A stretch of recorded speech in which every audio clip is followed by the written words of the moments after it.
Hello everyone, it is me, Collins on the Rocks, here for a midweek first time trial breakdown of 3, 2, 1 battle show.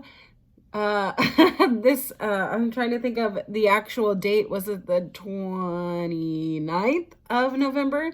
And it was called C-Punk, Seapunk. So C-Punk of 3, 2, 1 battle. It was literally one of my favorite shows, and I'm gonna break it down why this was one of my favorite shows this year. So because this is a review style, if there's anything that I mention that you don't agree with, or you want to argue in the comments, feel free to go ahead and do so. This is a safe space, so any name calling, any judgment, any sort of foul play is not welcome here. Remember, this is the Collins on the Rocks podcast, where we say what's on our mind, but we're not dicks about it. So remember to check that at the door, and let's just jump into it. Today, my drink of choice is a bubbly, because we are recovering from a hangover, and I don't know about you guys, but I've been sans carbs for about a month and a half, and I decided to have carbs the week following up to Thanksgiving. Not a lot, but just giving myself a little bit more room so I'm not completely killing myself on Thanksgiving. And I really fucked myself up. So I'm kind of detoxing a little bit. I was feeling like shit yesterday. So I appreciate you guys being really, really, really kind to me. And let's just jump right into this review of 3, 2, 1 battle C-Punk. That was me cheersing you. All right, so we're in the middle of the G0 tournament. If you guys aren't familiar with the tournament, you can go online to facebook.com/321 battle. You can check out all their other social medias, all about their G0 tournament. We got a lot of combatants in this tournament. There's a B block and an A block, and the first match is in the B block, and it's Elliott Tyler versus Liiza Hall. We have Juice Box Kid as ref.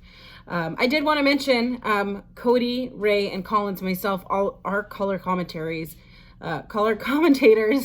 for this show tonight. And I want to give you a little bit of my perspective from where I was sitting, and also I just rewatched the entire show, as I do every week. I like to see what I can do to improve, and if you sound off in the comments and there's things that I need to improve on, I'd love to take your comments, take your feedback. I'm just looking to grow as a color commentator. We did have Victory Bell as a ring announcer. She is outstanding tonight, so I hope that you are able to watch it on the replay. But going into the first match, Elliott Tyler versus Liiza Hall, Juicebox Kid as referee. Elliott started early to get the upper hand. You know, Liiza Hall is so skilled, and her stamina is unlike something I've seen in other wrestlers, in that she starts off a little bit slow, she studies her opponents, and then she hits you hard with that kick, hits you hard with a submission, and she can make anyone tap, really. But Liiza took advantage of Elliott's quick start. She started working that arm while Elliott was doing submissions with the leg. So it's like they were using different body parts to see if they can get the upper hand.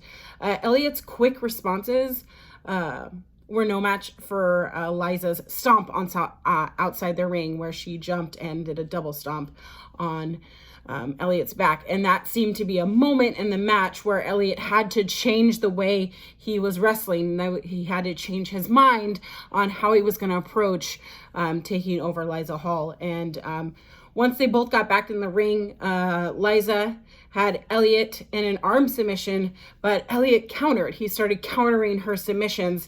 He started gaining control and placed Liiza in so many different leg lock submissions.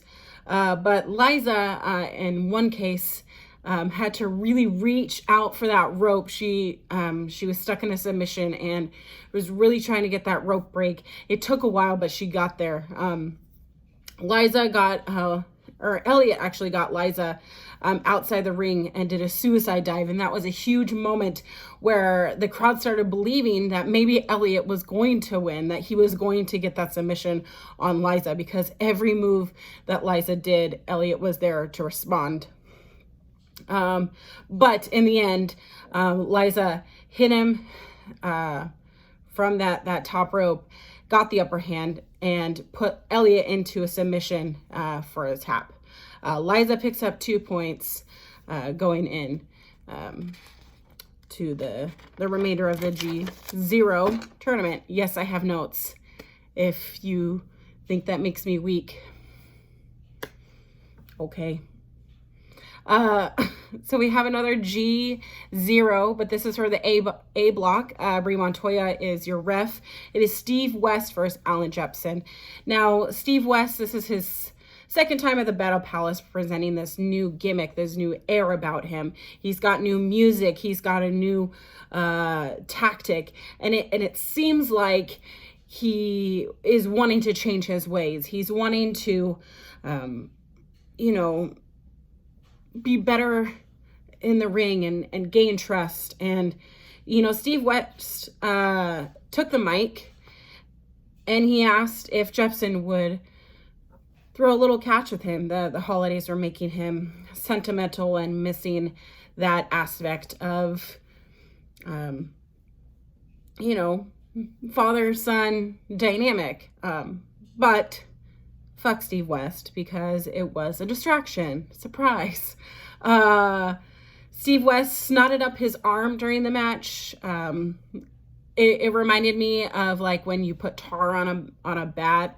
That can be illegal in MLB, is just putting tar on the bat to help you grip it and to swing better. And, Steve West is going to use dirty tactics, but he is a solid wrestler, and Allan Jepsen wasn't going down without a fight. Jepsen shoved Steve West in the match so hard that he flew and he got solid air.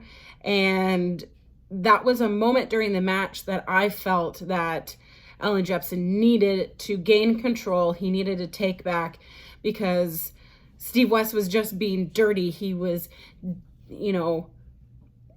putting that elbow in just a little bit harder than he should. And Jepsen did a beautiful spine buster and senton, but it was no match for Steve West, because Steve West had to pull his tights in order to get the win, for him to roll him up.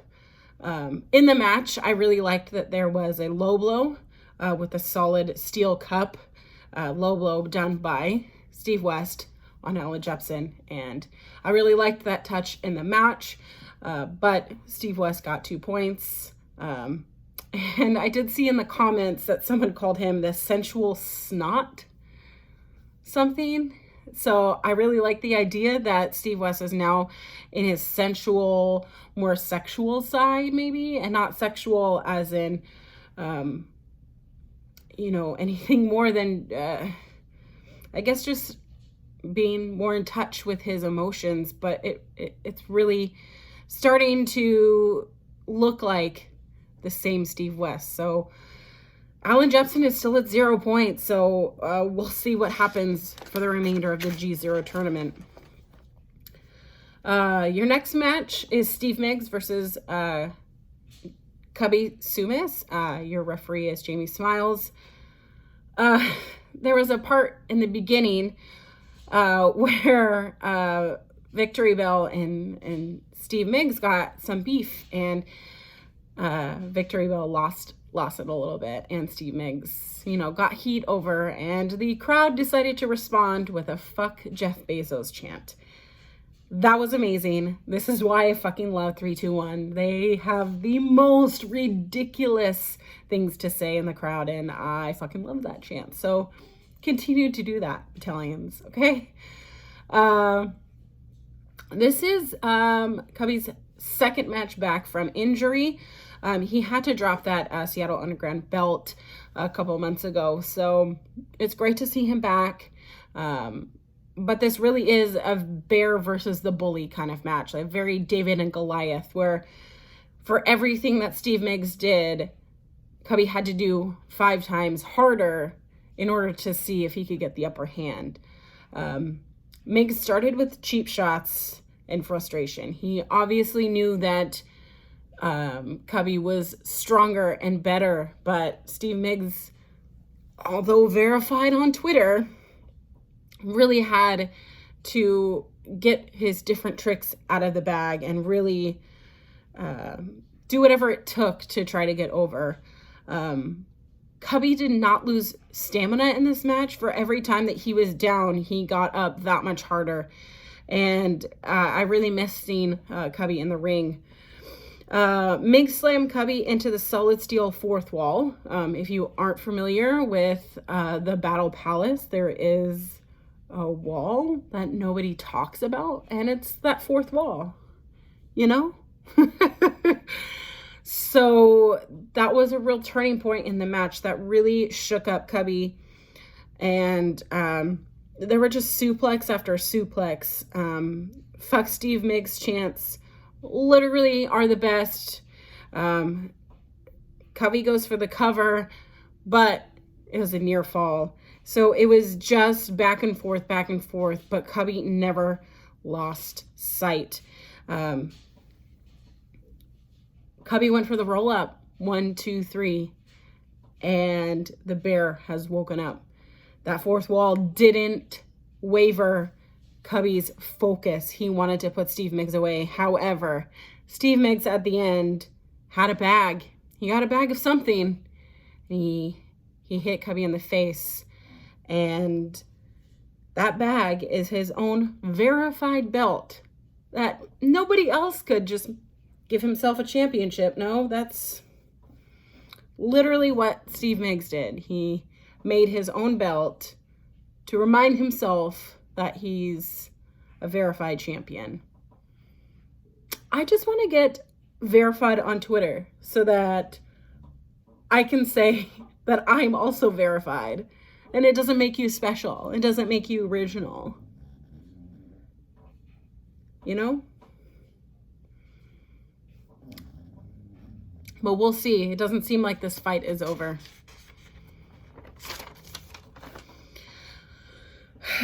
The next match is a 4-way cuddle puddle. This is your first half main event. You got Officer Cooper, complete with fuck the police chants. Max Burnside, he has a new gimmick with this 30 minutes or less pizza guy. I would like pizza right about now. You got Logan Stunt. Thank you so much for coming, Logan Stunt, the brother of Marco Stunt. I have never met anyone so small and so cute, but yet so damaging. And the Bird, our Seattle Underground champion. So Burnside and the Bird actually teamed up to put away Officer Cooper, complete with fuck the police chants. However,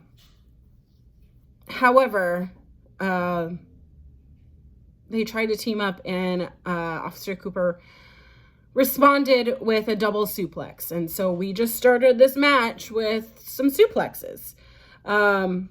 Logan Stunt took the advantage and had a beautiful slingshot to Officer Cooper to really get that crowd going and fired up. And then there was a point in the match where Officer Cooper went to every turnbuckle, and Burnside, I believe it was Burnside, Logan Stunt, and then the Bird. And Officer Cooper was greeted with every wrestler a destroyer from the top rope, and I thought that was beautiful.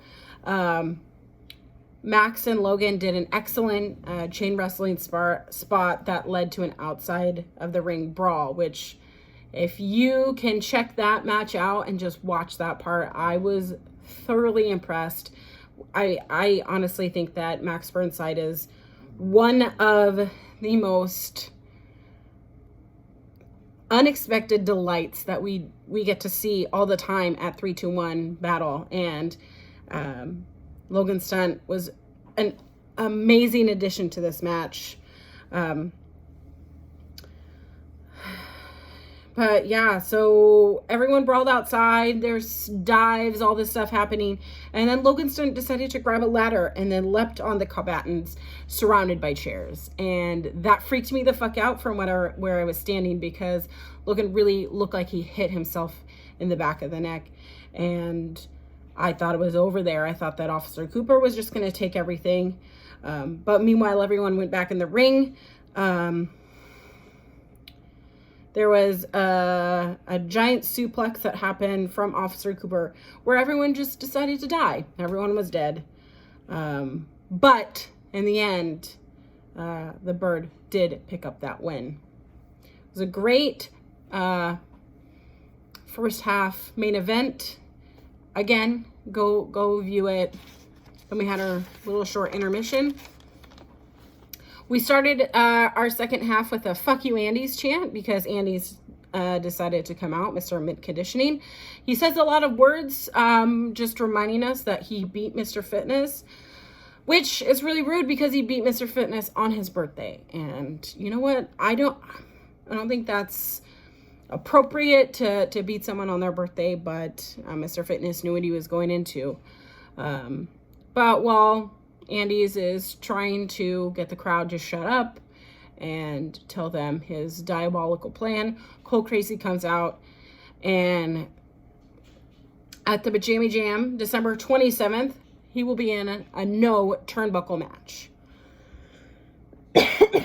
So I've never been more excited to see Andy's get murdered. You know, sounds like a murder, and I want to attend it. The first match we're coming back is a 4-way cuddle puddle with Brie Montoya as your ref. We have Cool Dad, Lucky Strike, Malcom, Phlex, Kikyo, and Dave Turner. There is so much fucking beef in this ring, and I just hope that they reinforce that ring, because I thought the entire building was going to fall to the ground. This match begins with a top rope crossbody from Kikyo. Literally, Dave Turner and Malcom Phlex were arguing in the middle. Cool Dad comes by and he's like, shh. And all of a sudden you just see Kikyo, the fallen flower, the badass bitch that she is, just fucking crossbody the motherfuckers out. And that is the best way to start a match. With the caliber of wrestlers in this ring, my mind was so on edge. Lucky Strike dove to the outside of Dave Turner, suicide dive, and then Malcom Phlex just didn't. Like, everyone was on the outside and Malcom Phlex just didn't.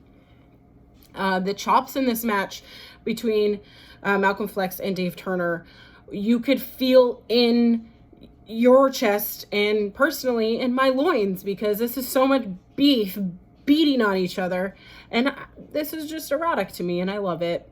There was a joke on commentary, remember when Dave had nipples, and I wrote that down because I fucking laughed for a whole minute, because that was fucking hilarious. There was an elevated spinebuster in this match by Dave Turner. Kick out leads Malcom Phlex to the top of the rope. So while Malcom Phlex is sitting on that top rope, Dave Turner is trying to suplex him. Well, Lucky Strike comes over and it's like, okay, let's do this double suplex. But Kikyo gets underneath them and fucking power bombs all three of those motherfuckers. Like, if there's an MVP of this match, it's fucking Kikyo, because holy shit, fuck. Kikyo starts covering people, gets frustrated. 1, 2. no. 1, 2, no. 1, 2, no. However, we have some more hard hitting, and Malcom Phlex just destroys Kikyo and gets the pin. So there was so much beef, so much hard hitting action, another match to go watch. But yeah, MVP Kikyo.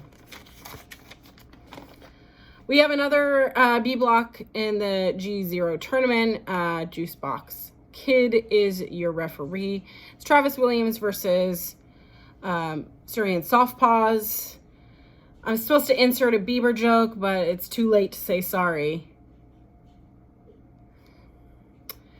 Soft Paws is distracted at first by the shiny jacket. Travis frog splashes Soft Paws tail repeatedly. Cody said that tail has a family, which caused the crowd to chant, "You sick fuck." And that was just really the, I guess the theme of the match was how much of a sick fuck Travis Williams is. Travis seems to be one step ahead of Soft Paws. Every move, every pin, every near fall, Travis Williams seems to be one step ahead. And not even the biscuits could handle Travis. Travis Williams gets the win. He gets 2 points going into the next week of the G0 tournament.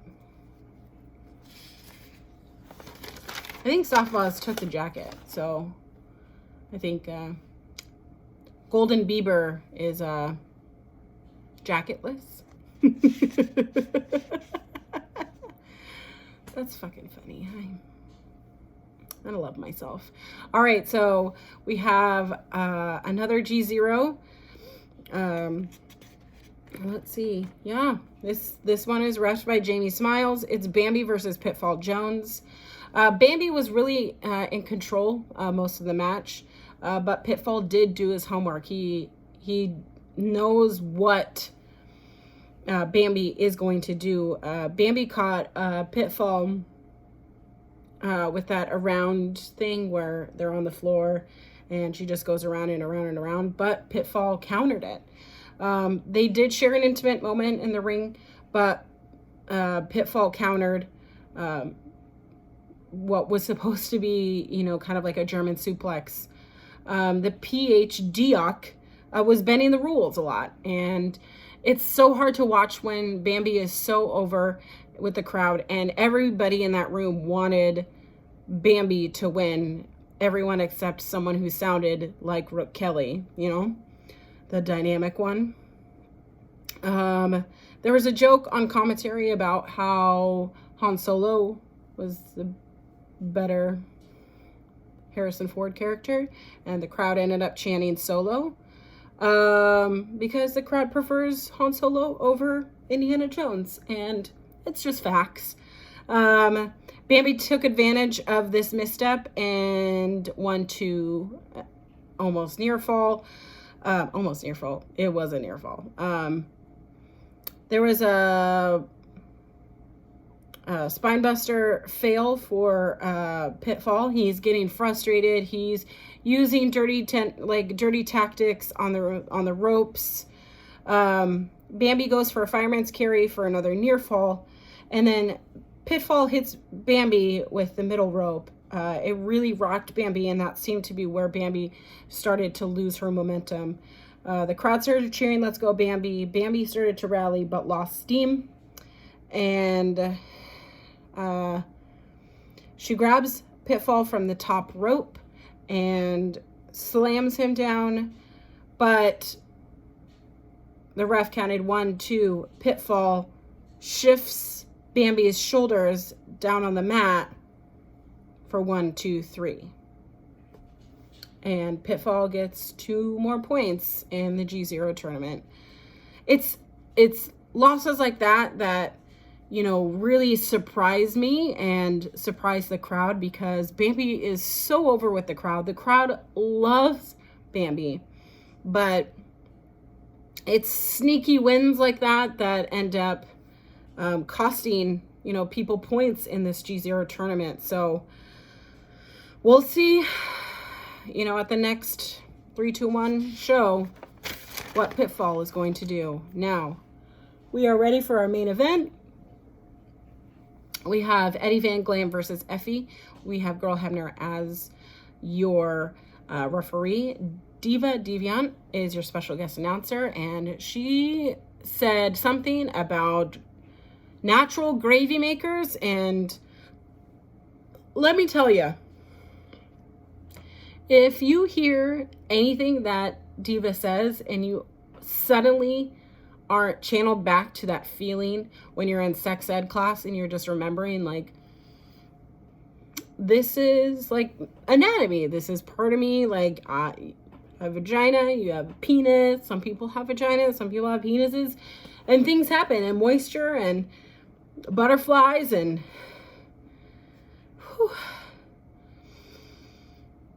it all happens. It's all natural. And holy shit, if I wasn't 100% turned on since this match starts, like, I don't know what else to bring you into wrestling. You have two daddies here in the ring, and they are meeting in the ring for the first time. This is a Falls Count Anywhere match. Victory Bell says a really funny line about learning about the gay agenda, and I fucking lost that. So, but both men come out looking like $100 million. Eddie Van Glam in his studded black leather jacket with his Van Halen style gear with the mesh butt. And EFFY comes out with his pink leather studded jacket with fishnets and the word daddy on his ass. And you know what? I'm here for it. I'm here for my two dads. And sorry, I'm just thinking about something that Diva said, where she and EFFY gay sexed us into existence, and I just want that on a t-shirt. Anyway, so the match starts with both men trying on each other's jackets. The crowd chants "so much daddy." There was a tips touch, and there was an explosion. And both men are sizing each other up. You know, Eddie Van Glam has been trying to get EFFY's attention for so long, and EFFY has really just been occupied with, you know, the East Coast wrestling scene. He isn't familiar with the West Coast and our style. And Eddie Van Glam wants to show him that he is daddy. He is lord over the Battle Palace. And, you know, Eddie Van Glam decides to smack him with the spikes of his own jacket. There was so much sizing each other up, so much move after move after move after counter after counter after near fall after near fall. There was a point where EFFY was on all fours panting for butt stuff, but Eddie Van Glam tricked him and put him into a chokehold. At one time, they were nose to nose, both scrapped to the outside, and EFFY slams Eddie Van Glam into the solid wood post. And that was so like, are you gonna do this? Ah! You know, like that kind of feeling. Eddie Van Glam set up a chair, and EFFY sat down, and he bammed his booty into him. Eddie Van Glam gets back in the ring, moonsaults from the middle rope, and spinebuster to EFFY, 1-2 near fall. Nipples are pulled in this match. Rope burns on the penis, on that top rope. Just imagine like sitting on the top rope, and then, you know, those like, at a child's playground, you know, they have the thing that you hold on and you swing down that zip line type thing. Just imagine that, but like rope burn on your penis, or rope burn on your vagina, whatever you have. Just rope burn in places you don't want. And the entire crowd got the idea, and it was gross and hurt. And I wasn't even in the match. Eddie Van Glam's booty to the face. He is the master of thong style, but in return, EFFY bit his ass. And a centon later, Eddie Van Glam had to get out a plastic sheet. Nobody knows what the fuck this plastic sheet is for. Is he going to cut up his body parts? Is he going to kill him? Is he going to put the sheet over him like he's dead? Nobody knows. The suspense is filling the air while two daddies are beating the fuck out of each other, you know? Eddie Van Glam just can't put EFFY away. And so he reaches under the ring. And that's when we realize that there is a kiddie pool full of red Jello. Okay. Eddie Van Glam then attempted to try to pile drive EFFY into that Jello. Remember, it's false count anywhere. So EFFY countered by planning a kiss on Eddie Van Glam and spine-bustering Eddie Van Glam into that pool of Jello. He tried to get the 1, 2, 3, but no, that shoulder was up. So Eddie Van Glam, he just tried to waterboard EFFY into that Jello with no safe words. So these men are really trying to one-up each other, trying to get the upper hand. They get back into the ring, and Eddie Van Glam gets out his air guitar. He hits EFFY, but he's still standing. Suddenly, there's a pin. 1, 2, 3. EFFY wins. There is a friendship extended at the end. The crowd goes wild. Please come back. Please come back. Daddy's home. But Eddie Van Glam hugged and then did a low blow. And you know what? The Battle Palace? Eddie Van Glam probably thinks that the Battle Palace has turned on him. This isn't over.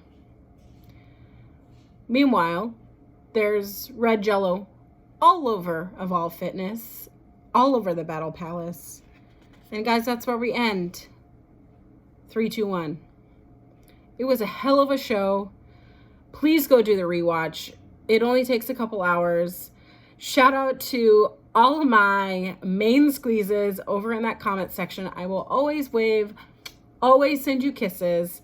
And I hope you guys really enjoyed my take, my perspective. And I will see you in 2 weeks, baby. I've been Collins. You've been awesome. Let's grab a drink. Cheers. Bye.